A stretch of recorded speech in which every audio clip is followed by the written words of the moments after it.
Welcome to AI Business TV here at the AI Summit San Francisco 2019. We're very pleased to be joined today by Dinesh Nirmal. He is the VP of Data and AI at IBM. Hi, how are you doing? I'm doing great, thanks Amy. So you just come off stage, you've just delivered your keynote on combining AI with AR. So can you tell me a little bit about what the key takeaways were from that session? Right, so when I look at AI, there's three trends happening. One is around data. I mean, people really think all data exists in some CSV file at an enterprise. That's far from the truth. Data is siloed, data is fragmented, the quality of data is not good. There's so many challenges with data at enterprises. So I covered that, how can you get trusted data to data scientists in a very short period of time. So that's one pillar that I covered. The second one is algorithms, because once you develop the model and you deploy it, people think, okay, the work is done, my model is scoring well, I'm done. But that's not the case. That's where the real work starts, because is the model drifting? Is the model fair? Is the model biased? All those things, you need to make sure the whole model management becomes very critical.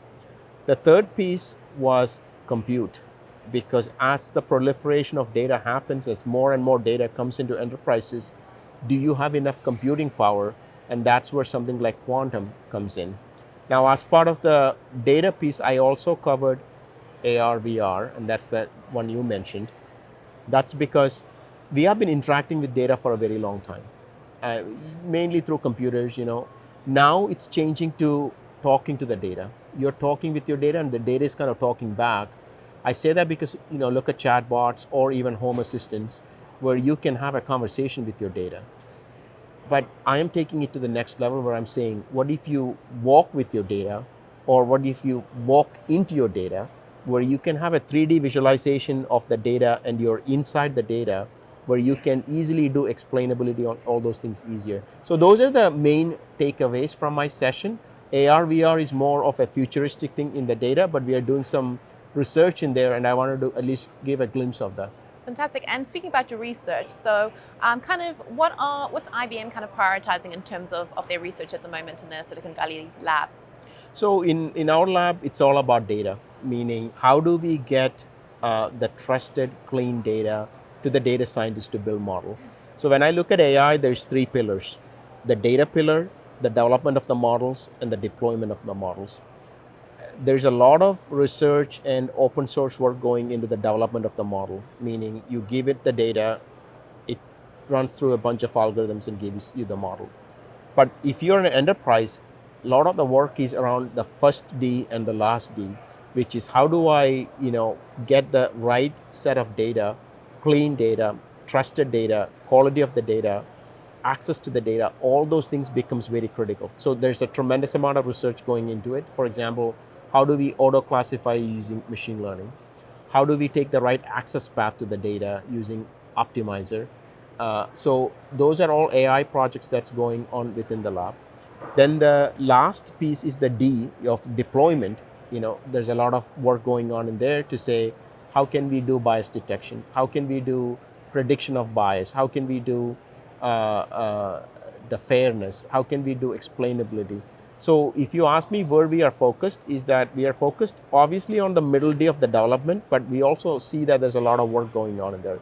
But the challenges that enterprises are around the data cleansing, the data quality, the data governance, how do we bring AI and ML in there to help customers get access to trusted data a lot faster?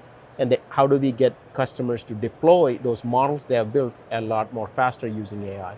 That's where we are focusing aggressively. Fantastic. So speaking about deployment then, kind of looking more at industries and use cases and things like that, what kind of industries stands to gain the most in terms of this new automation revolution? I think every industry will gain a tremendous amount by this automation. I mean, I'll give you an example. You take insurance, for example, right? Now you can take a picture of your damaged car, and they can, obviously using neural nets or deep learning, they can figure out what part of the car was damaged, what is the level of damage, what is the approximate cost they can predict, and then they can do the underwriting right on the device itself, and redirect you to the closest body shop, all within less than an hour, which used to take days, now automated to hours. That's one. Let's take another example, right? Let's say you are a bigger airline manufacturer. You have a plane flying. You have thousands of devices on the plane.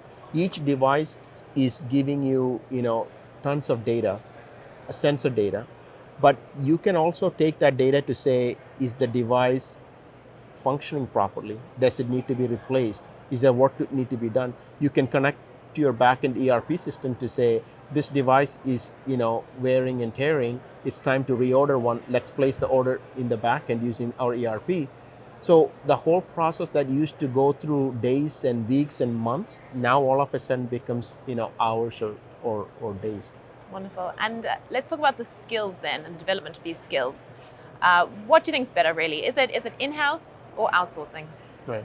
That's a really good question, Amy. So let me just take a step back. And this is a real example where, let's say you're a bank and you have a 30-year veteran who is doing underwriting business. He or she leaves, he or she will take 30 years worth of experience with them. I think the workforce is changing. The enterprises are more and more building the models by using the training data sets of the people who have been doing that work, whereby which they know that the model will stay with them. There's no leaving. Before, people will leave, the knowledge goes with them.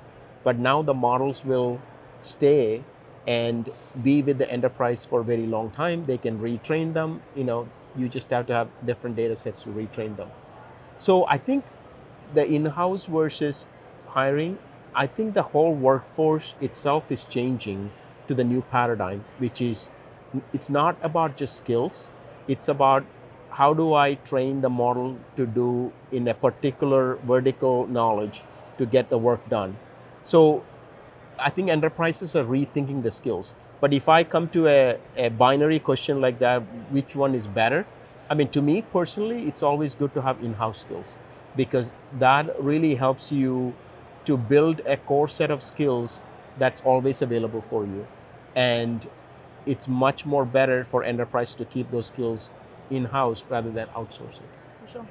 Thank you so much for joining us here, Dinesh. Enjoy the rest of your AI Summit. Well, thank you so much, Amy. Thank you. Thank you.